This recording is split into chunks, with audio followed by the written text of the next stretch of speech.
Jadi membela karena suku, murni hanya karena suku saja, hanya fanatisme, hanya murni negara bukan karena mendidik kalimat Allah, maka ini tidak dapat syahadah. Enggak dapat mati syahid ini. Kisah yang lain adalah kisah Amr bin Jamur radhiyallahu anhu, seorang sahabat Nabi yang sudah berumur dari penduduk Madinah dan kakinya pincang.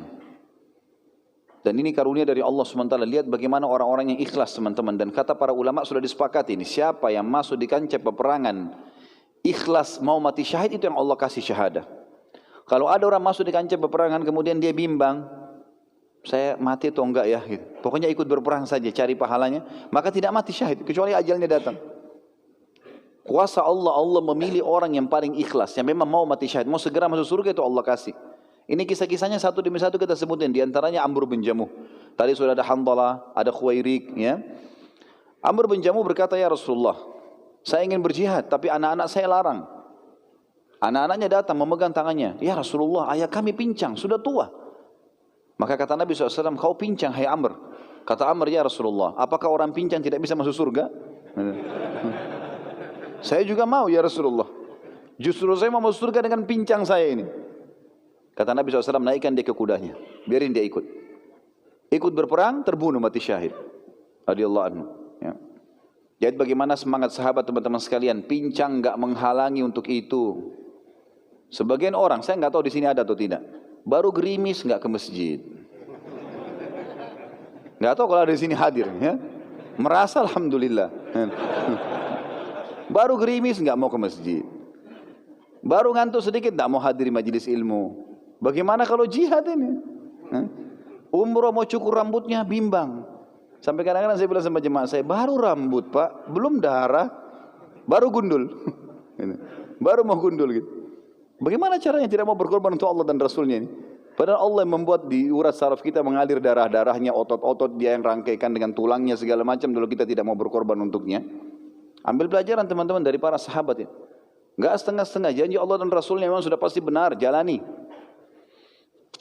Yang lain kisah Zubair bin Awam. Jadi ini terulang lagi teman-teman sekalian. Hampir mirip dengan kisah Abu Qabs tadi. Rupanya ada lagi di pasukan kafir Quraisy orang yang mirip Abu Qabs di perang Badar tadi.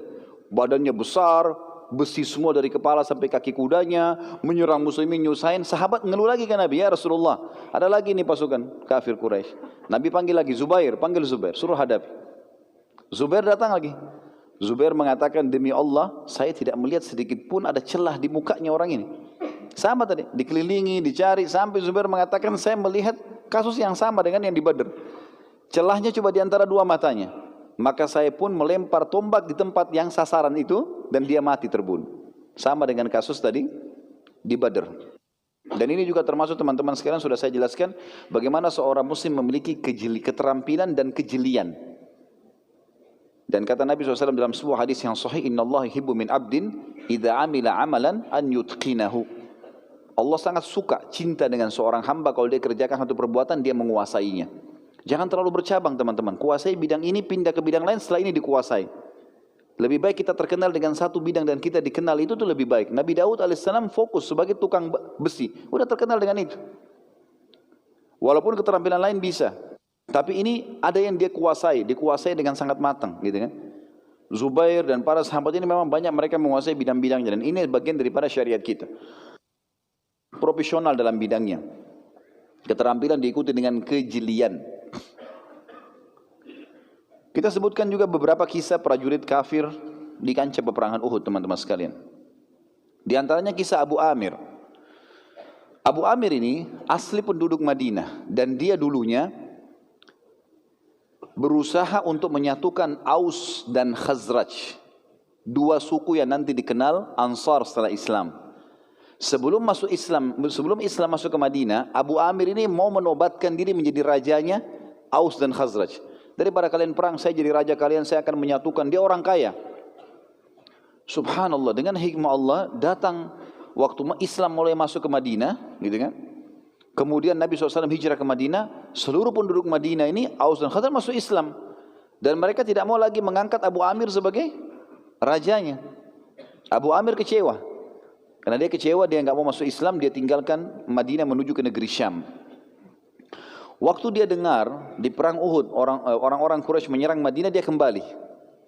Lalu kemudian dia masuk ke Madinah dan dia mulai ribut. Dia mengatakan kepada muslimin waktu itu orang Madinah, ngapain kalian ikuti Muhammad? Ikuti saya. Saya dari suku kalian, Muhammad pendatang. Saya akan membuat Quraisy pulang, tidak jadi menyerang kalian. Tapi enggak ada satupun orang yang mau ikuti dia ini. Enggak ada yang dengar, orang sudah tahu, sudah masuk iman dalam hatinya, sudah tahu kalau ini benar. Mana mau didahulukan dia dari Nabi SAW? Enggak mungkin. Dia sakit hati, dia keluar. Kemudian dia sempat membuat beberapa lubang di lokasi peperangan. Tapi dengan hikmah Allah, lubang ini dia buat, dia tidak tahu kalau Nabi akan ke situ, tapi dia perkirakan di tempat yang nanti pasukan muslimin terdesak, di situ yang dibuat lubang oleh Abu Amir. Digali lubang cukup dalam, satu orang kalau injak dia akan jatuh. Kurang lebih ukuran 2 orang laki-laki berdiri, gitu kan? Jadi susah untuk keluar dan sempit. Itu ditutup dengan pelapa-pelapa kurma. Dibuat beberapa tempat sama dia, dan ini nanti salah satu lubang ini yang Nabi SAW jatuh di dalamnya pada saat pasukan muslimin terdesak.